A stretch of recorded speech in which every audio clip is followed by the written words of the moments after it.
Ses premiers pas sur le sol de Bamenda, en sa qualité de Premier ministre chef du gouvernement, Chief Joseph Ndiongouté est né avec un groupe de femmes du Nord-Ouest, tout en pleurs, avec des messages sur leurs pancartes, exprimant à suffire les douleurs et souffrances qu'elles endurent depuis le début de la crise anglophone.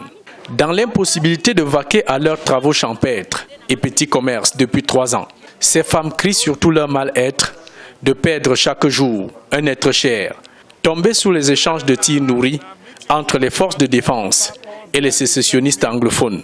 Apaisées par les premières paroles de réconfort du chef du gouvernement, ces femmes sont aussitôt reçues en audience, où chacune d'elles vide son sac de frustration et de mélancolie devant le patron de l'immeuble Étoile. Devant l'appel insistant des populations pour un retour à la paix dans le Nord-Ouest, Joseph Ndiongouté leur transmet le message de Paul Biya. Demander à leurs enfants et frères de sortir des forêts et déposer les armes avant toute discussion. Et pour les problèmes politiques, il m'a demandé de dire que hormis la séparation et la sécession, parce que lui, en tant que chef de l'État, président de la République, il a juré de garder le pays uni. Donc, la séparation n'est pas à l'ordre du jour.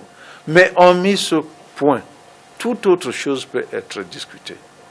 Durant près de 3 jours, le Premier ministre chef du gouvernement échangera avec tous les acteurs politiques, les associations, la société civile et tous les enfants du Nord-Ouest soucieux de contribuer à un retour à la paix dans toute la région.